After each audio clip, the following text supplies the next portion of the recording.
Vamos a recibir con muchísimo gusto, como siempre, al doctor Álvaro Villar, aquí en vivo. Álvaro, ¿qué tal? ¿Cómo te va? Un gusto, Daniel, siempre estar contigo, es un placer. Muchas gracias, muchas gracias. Y que estuvo aquí el otro día fue el director de la cátedra de nefrología, sí. Y en ese sentido, con él estábamos comentando que el hospital todo el tiempo está en cambio, ¿no? O sea, sí, esa frase, lo permanente en el clínicas es el cambio, ¿no? Sí. Y hay que celebrar eso también. Sí. Ahí tenemos la ventaja de tener muchos equipos de humanos muy buenos, muy consolidados, como el de nefrología es un ejemplo de eso. Es solo, creo yo, abrir las puertas, dejarlos que cada uno desarrolle sus ideas, sus proyectos y realmente el hospital empieza como vos decís, a innovar, a florecer por varios lados. Sí, ¿no? Con Ricardo Silvariño hablábamos de lo que había sido el cambio está en la forma de abrazar al paciente, porque termina siendo eso, sí. Un abrazo al paciente, a su entorno, a su familia, totalmente. Que fue mucho de lo que estuvo planteado en este nuevo centro, por ejemplo. Exactamente. ¿No? Sí. El otro día estuve acá con Milton Romani, mirá, te llevo de un lado para otro, ¿no? Milton Romani. Sí. Y Romani, en una especie de autocrítica, decía, miren que hay que tomar otra actitud para encarar algunos temas sociales. No puede ser que todo el tiempo estemos hablando de las mismas cosas y no tomemos resolución. Dice, hay que hacer, como decía el doctor Villar en el Maciel, tener una actitud Maciel. ¿Lograste trasladar esa actitud? O sea, la dejaste en el Maciel, pronta. ¿Lograste incorporarla en clínicas? Mira, yo creo que nosotros no inventamos la actitud Maciel, es algo que se le puso nombre, vamos a decir así, se logró. Yo creo que lo que se puede lograr trabajando con determinados equipos y de determinada manera es sacar lo mejor de los equipos, lograr que las personas, porque a quien no le gusta ser felicitado por la calidad de su trabajo, a qué enfermera no le gusta que los pacientes le agradezcan, a qué funcionario, a qué trabajador no le gusta que le digan, che, qué bien que quedó el tablero electrónico que arreglaste, o qué lindo que quedaron los pisos de tal lugar, o qué bien que llevaste el paciente tal, agradece cómo Yo tengo una anécdota del Maciel que es genial, que es, nosotros estuvimos internados a uno de los iracundos que vivía en Venezuela, se vino al Uruguay como, 20 años después, y el tipo vino a atenderse al Maciel por una enfermedad que se le diagnosticó, y entonces lo lleva un camillero a hacerse una tomografía, se lo llevó a hacer una tomo, y en el camino le dice, ¿usted será fulano de tal? Sí, soy yo. Dice, yo soy un fanático de sus canciones, Los Iracundos es lo más grande que hizo la música uruguaya. Le empezó a hablar y le fue cantando canciones en el traslado. El tipo había venido a Uruguay, pensó que nadie se acordaba de él. Entonces yo digo, ¿cómo cualquier funcionario puede hacer la diferencia? Bueno, yo creo que en el Clínicas ese concepto está en la camiseta del funcionario, de que todos podemos hacer la diferencia, y en el momento peor de la persona podemos lograr que esa persona después lo recuerde como un momento de humanidad, y que te dicen, 20 años después te dice, cuando falleció mi padre en el Hospital Maciel, la verdad que los médicos de CTI, las enfermeras me atendieron espectacular. Me acuerdo de una enfermera que... Tremendo. Contigo hace muchos años que hablamos de estos temas y hay una cuestión en la que siempre centrás tu atención, y es en administrar las expectativas. O sea, no podés de ningún modo hacer grandes anuncios si después no tenés la capacidad organizativa, institucional, para atender la demanda que genera ese anuncio, ¿no? Y eso lo están manejando también ahora, por ejemplo, con respecto a estos nuevos hallazgos con el cáncer. Sí, está muy bien el planteo tuyo, porque justamente es uno de los temores que siempre están. ¿Hasta dónde anunciar algo, armar una unidad, cuándo abrir las puertas y qué capacidad vamos a tener después de dar respuesta a eso. Es una obligación actualmente de todos los centros de salud buscar desarrollar los estudios genéticos. Es decir, la genética es parte de la medicina que se viene. La medicina va hacia un concepto que se llama que es la personalización de la medicina, que es la medicina de precisión. Ese es el término que se está usando, ¿no? Que ya lo habrás oído, ya lo habrán oído. La medicina de precisión implica que seamos, individualicemos mucho más el paciente. Bueno, la genética cumple un rol ahí muy importante.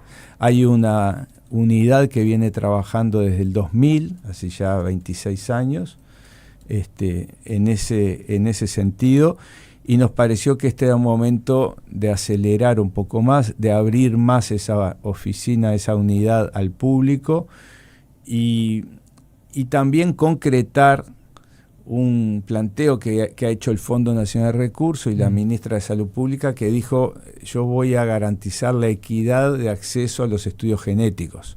Bueno, perfecto. ¿Eso qué significa? Eso. Bueno, significa que, por ejemplo, el Fondo Nacional de Recursos, que hasta ahora decidió en el periodo de gobierno pasado financiar a la unidad del Hospital Militar, el Clínicas, que tiene una unidad que fue premiada con el Premio Nacional de Medicina y que funciona desde el año 2000, tiene su unidad en condiciones también de ser financiada. Nosotros hoy estuvimos reunidos con autoridades del Hospital Militar para trabajar en conjunto las dos unidades, poder dar respuesta a las llamadas y a los reclamos de la gente y administrar de alguna manera expectativa, claro, que tú decís, ¿no? Ese era el punto, ¿no? Porque efectivamente lo que sucede con esto es que, corregime si hay algo impreciso, ¿no? Pero lo que sucede es que se habilita a estudios genéticos gratuitos, y acá voy a un prejuicio, ¿no? Si a mí me hablan hoy fríamente estudios genéticos, ya le incorporo un valor que de pronto está por fuera de mis posibilidades. Está muy bien. Y acá vos lo que estás hablando es de la gratuidad de ese estudio genético. Entonces ahí es donde decís, ¿y cómo funciona? Bueno, solamente un 5% de los cánceres tiene un componente genético. Es decir, estamos hablando de un porcentaje muy pequeño de los cánceres. Tiene que cumplirse una serie de características. Por ejemplo, si tú decís, bueno, yo tengo casos de cáncer por el lado de mi madre y por el lado de mi padre. Bueno, no. Para realmente tener indicación de hacerte un estudio genético, tiene que ser por una de las dos vías, fundamentalmente. O es por la vía paterna, cargados antecedentes, o es por la vía materna. Segundo, son algunos cánceres. Por ejemplo, el de mama, el de ovario y el de colon. Hay otros cánceres que no se ha visto una asociación genética. Y después tiene que ser de determinada edad, determinadas características de aparición, por ejemplo, cuando el cáncer de mama se da en las dos mamas o cuando hay cáncer de mama en el hombre. Es decir, son una serie de cuestiones que es imposible por la radio ahora, digamos, todas las condiciones. Entonces, ¿qué es lo que se hace? Bueno, el Clínicas tiene una oficina de asesoramiento que funciona en la cátedra de oncología. Tú sacas hora hay un mail además, que sacás hora para la oficina de asesoramiento en oncología. Ahí tenés una entrevista con una doctora, una oncóloga que tiene experiencia justamente en esto, analiza tu historial y determina si tenés necesidad de hacerte un test genético. Ajá. Si ella dice que sí, que tenés que hacerte un test genético, que tenés las características para eso, ese test genético es gratuito. Correcto. Que obviamente parece de perogrullo mencionar que esto cumple también con una política de prevención. Exactamente. De prevención, porque en algunos casos puede estar indicado hacer una cirugía reductora. Hay casos conocidos públicamente de personas que se han hecho cirugía en las mamas porque tenían cargados antecedentes en la familia de cáncer de mama y se operaron y se sacaron las mamas, y cirugías que buscan, conductas que buscan evitar o estudiar de cerca determinados cánceres, porque si hay predisposición al cáncer de colon, puede ser que tengas que hacerte estudios del aparato intestinal, del aparato digestivo, con mayor frecuencia para detectar vellosidades que sean alarmantes y que requieran cirugía, ¿no? Bien, el título de una muy buena nota del periodista Daniel Castro Veiga en El Observador es «Todo el ADN queda en Uruguay». Él se presenta como Castrito, me dijo que Castrito. Una maravilla. Muy bueno, muy buen periodista. Entrevistando es muy bueno. Bueno, el ADN queda en Uruguay, celebró Villar. Ese es el título de esta nota de Daniel Castro Veiga, Jr., en El Observador. ¿Por qué es relevante eso de que todo el ADN quede en Uruguay? Es muy bueno eso. Todo esto es una realidad nueva para la humanidad, para la sociedad humana, ¿no? Eso de la medicina de precisión. Claro, y el hecho de la información genética de las personas. ¿Por qué? Porque esto puede generar situaciones complicadas. Por ejemplo, un directivo de una empresa o un trabajador determinado sobre el que se confía un proyecto determinado, si la empresa sabe que esa persona tiene alto riesgo de tener cáncer o tiene riesgo de tener una demencia de tipo Alzheimer, puede ser que o el seguro le cobre más, los seguros quieran cobrar más, o que no quieran darle un trabajo o no quieran confiar en él un puesto de gobierno determinado. Le cambia la vida. Esto implica que la información genética en Estados Unidos desde la época de Clinton, donde fue cuando se enfrentó un poco a esta situación, Clinton promovió una ley que hace que las aseguradoras no te puedan obligar de ninguna manera a hacerte un estudio genético.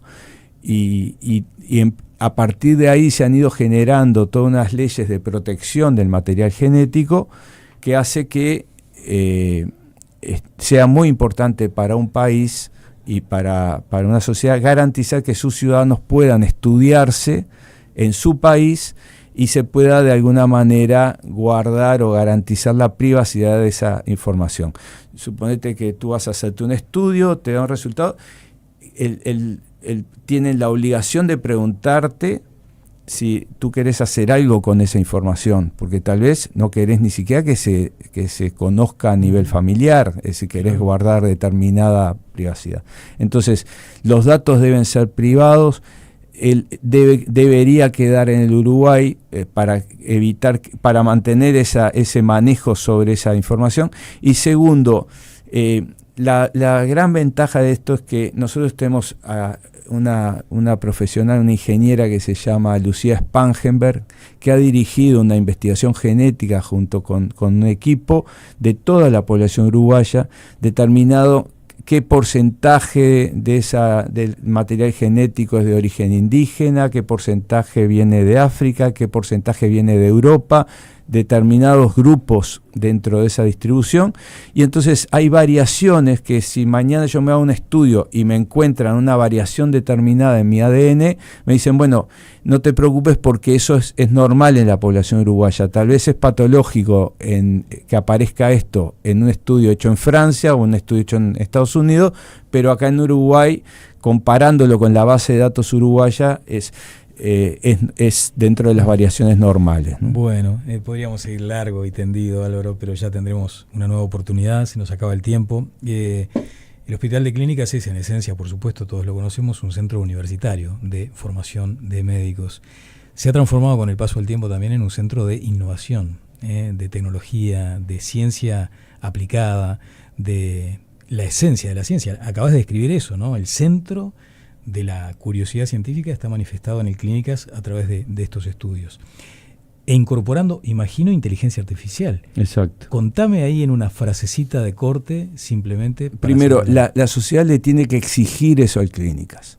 Los hospitales universitarios y los hospitales, de alguna manera financiados por el Estado, tienen que cumplir un rol de innovación y de riesgo. Por ejemplo, nosotros incorporamos el robot quirúrgico, estamos operando, tenemos un equipo de 12 cirujanos que son todos jóvenes, no hay un solo profesor operando en cirugía general hoy con el robot, son todos nuevos talentos, gente que para poder operar tenés que superar una serie de pruebas que el propio robot te pone, tenés que tener un desempeño en cada una de las pruebas que te pone para que te autorice a operar, y este grupo superó esas pruebas con un entrenamiento realmente muy fuerte. Si eso funciona, el resultado inmediatamente es que hay varias instituciones hoy en el país buscando incorporar un robot en su bloque quirúrgico. Ese es el rol que tiene un hospital universitario. Tú me planteabas, bueno, ¿qué estamos haciendo en inteligencia artificial? El departamento de hematología, la cátedra de hematología, está usando el reconocimiento por inteligencia artificial de muestras de sangre, que no es que te haga el diagnóstico, te dice, mire estas células que encontré en esta muestra, vos vas y la mirás y ves si realmente son patológicas. Eso ya se está aplicando en clínicas. Estamos trabajando con inteligencia artificial en el proceso de compras, es decir, de ir incorporando esto en el proceso de licitaciones, compras, y yo te diría que el desafío más interesante que tenemos ahora en el horizonte es un trabajo que venimos haciendo con un físico uruguayo que es doctor en física, que es el físico que dirige el programa de screening en Holanda de cáncer de mama. Estamos trabajando con él y con el doctor Febles en una posibilidad de que haya una inteligencia artificial que mire todas las mamografías hechas en el Uruguay y nos ayude a encontrar patrones sospechosos, ¿no? Vamos a hablar de eso, si te parece. En la próxima. En la próxima. Álvaro, como siempre, muchas gracias. Es un placer, Daniel.